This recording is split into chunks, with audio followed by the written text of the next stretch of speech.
Hello, I'm Keith Wray, and welcome to Wray in the Bay. Electric vehicles with a B is our story.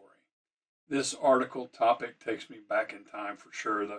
The article is about electric vehicles, EV for short, also known as battery electric vehicles or BEV.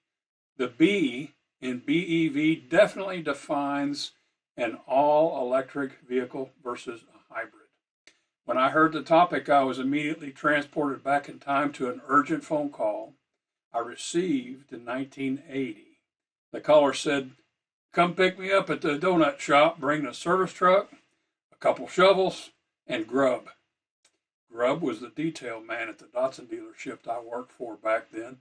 He mostly stayed in the wash bay, but we pulled him away for odd jobs all the time. I have no idea what his real name was. Let me back up even more in time and start at the beginning of the story. 2 months earlier, the owner of the dealership had called me into his office and informed me that we were getting into the electric vehicle business. As the service and parts manager, I would be required to go to Sebring, Florida for a week and learn all about them. Sebring was great, and I got a crash course in BEVs. They were to be delivered in crates and would be assembled by my team in the service department.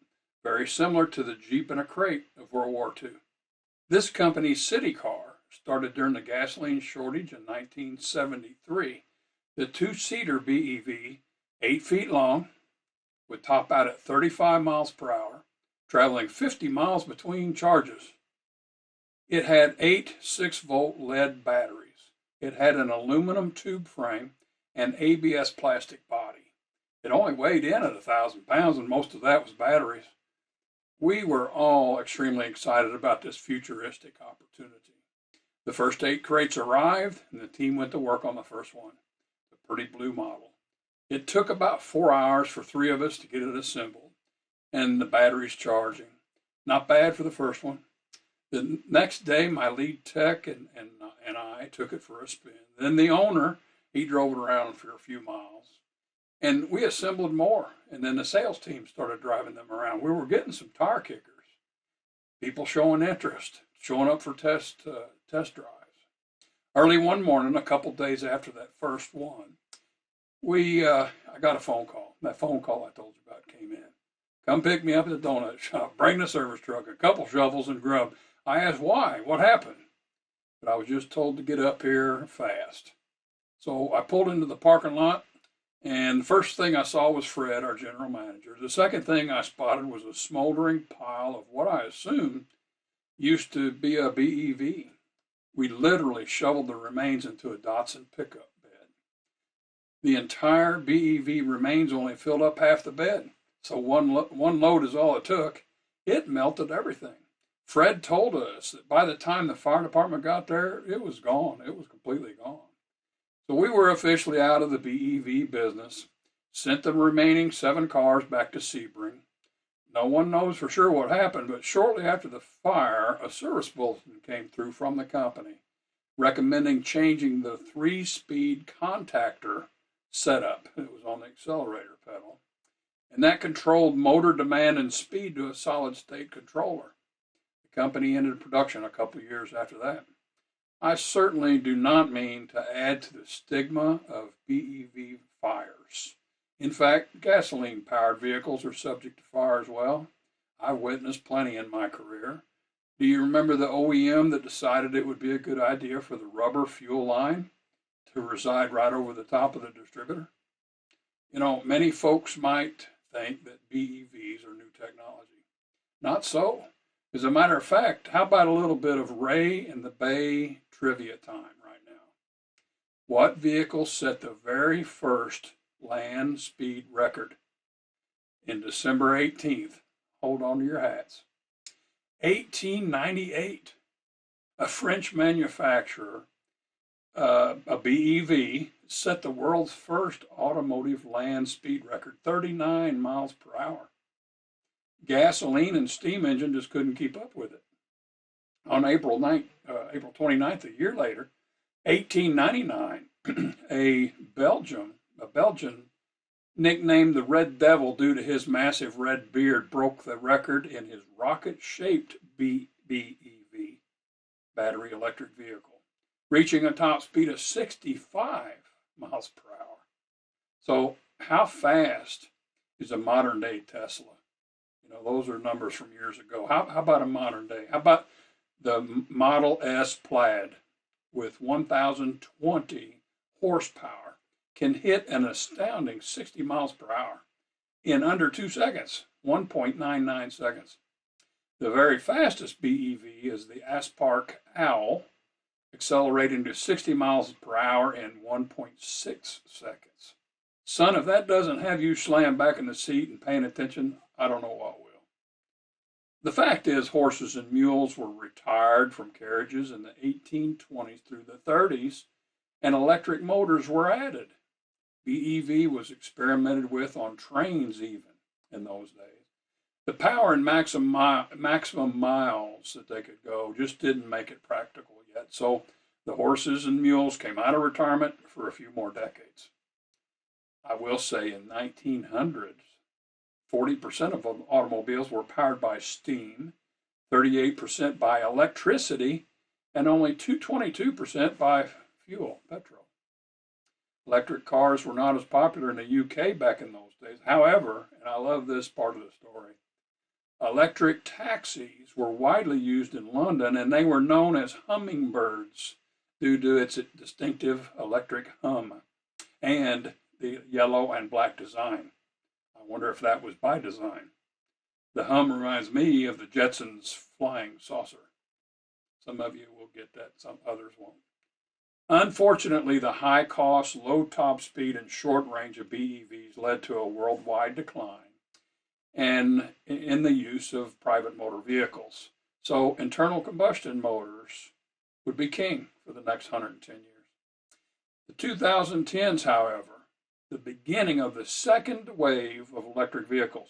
By 2020, over 10 million electric vehicles with a B, so BEVs, have been sold globally. BEV sales in the U.S. accounted for 6.9% of all new vehicle sales in 2023. That's a pretty big number, isn't it? As of July 2024, BEVs make up a whopping 16.8% of new car sales in the UK. And China accounts for 60% of global EV sales across the board.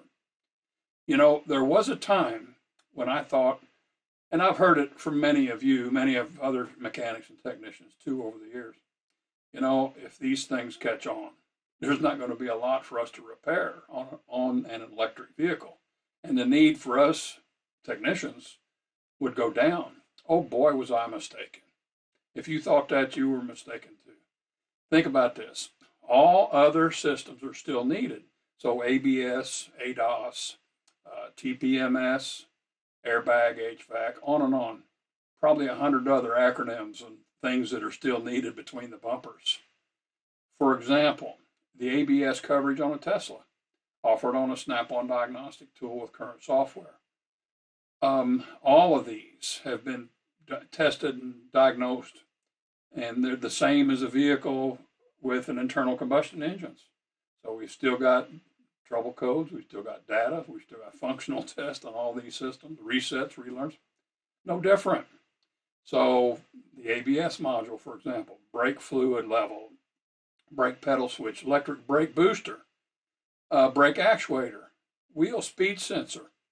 Now, of course, the operation on some of these systems might be extremely different than what we're used to, such as HVAC, with an electric heater and electric motors to drive the AC compressor is a good example. And we need to have to learn some new operation, different procedures on those, and maybe several other systems. And another example, cooling system is now to keep the batteries and the charger cool. So it could be cooled, it could be air cooled, it could use coolant. The batteries also need to be kept warm in the wintertime. So the OEMs all have various ways of controlling that, which we will have to learn to diagnose and repair these new ways.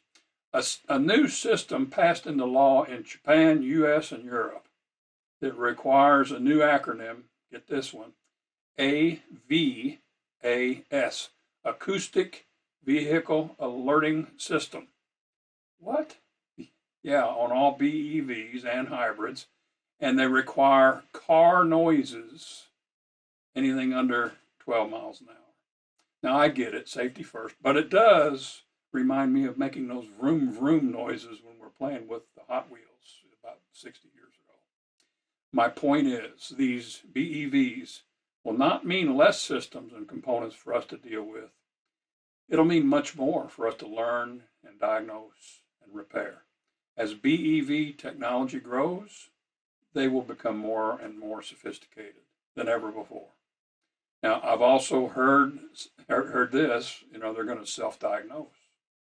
Well, I recall the first thing pops into my head hearing that term is Cadillac Seville and the DeVille. Self-diagnose feature right on both of those models. Now, it worked like a champ. But boy, you needed to know exactly how to do it and what these very specific instructions were. And those instructions could change in the course of 1 year or one model, right? So, for example, up to 1995, you press the off and the warm button simultaneously on the HVAC control. On a 96 and 97, you'd press the off button and the pass rocker switch. So they just changed just like that. On 99 DeVille, turn the ignition switch to on, then simultaneously press the following buttons until the display brings out the data and the codes. So you get the point, but the idea is you've got to have very specific instructions on making this work and that self-diagnose to take place. Tesla has models with self-diagnosing features on its dash, on that big beautiful display. And it basically is our software. If you've got a Zeus, for example, with current software, it's going to show very specific, comprehensive instructions on how to use that display to get all of the different aspects out of that great feature and make sure that you're being able to diagnose that vehicle. Everybody's coming to the party when it comes to BEVs. The Audi e-tron, the BMW i4, MG5 EV, Polestar 2, the Mini Electric, the Nissan Leaf, to name a couple. Couple more. VW is in on the act. Kia EV, Tesla, of course, we mentioned. Hyundai has got one. Rivian, Cadillac Lyriq, Chevy Blaze, Ford F-150, and of course the Mustang Mach, and there's more. So we're definitely living in a time that wrenches and hammers don't fix the cars all by themselves. Information and data does, right? And education. We old carbon fuel mechanics have a lot to learn. These high voltage vehicles can be dangerous, by the way. Sure you've heard, even fatal. Make sure you get the right training to keep you safe when making these repairs. I want to leave you with a tech tip that may become very handy on any EV or BEV. So Wray in the Bay tech tip for this story is, if you're locked out of a Tesla and it's not responding to requests to unlock the doors, the best option is to get power to the 12-volt battery that runs all the accessories, kind of like a jump start. The problem, however, is with no power, you also can't get the trunk open, the front trunk open. So and you got to be able to do that to access the battery to give it power. So you got to get the hood open. What's involved in that? Well, you have to access a manual release located in the front of the car. According to Tesla, you can open the car's tow hook eye cover by pressing the top right until the latch pops open. On some vehicles, two cables, a red and a black, are revealed. And there you go. That's where you can put your hot box or your jumper cables there to power it up to release that hood latch. That gets you into the battery. Other Teslas, however, like the Model S, the front trunk release is accessed in the wheel wells on both front wheels. Each side has a strap inside a covered compartment. The right side releases the primary latch. The The left side releases the secondary latch for the hood. So they must be released in the right order to open the hood. Little tricks to this, right? So you need to learn each one of these. Once the front trunk's open, then you can access that 12-volt battery, use a charger, jumper, and get power to the battery, unlock the doors. So you need to learn them all. This could be an issue on all BEVs. So find out each manufacturer is going to have that little trick to get in there, right? I'm going to think about a hummingbird every single time I see or hear a BEV. How about you? Thank you for joining me on another edition of Ray in the Bay.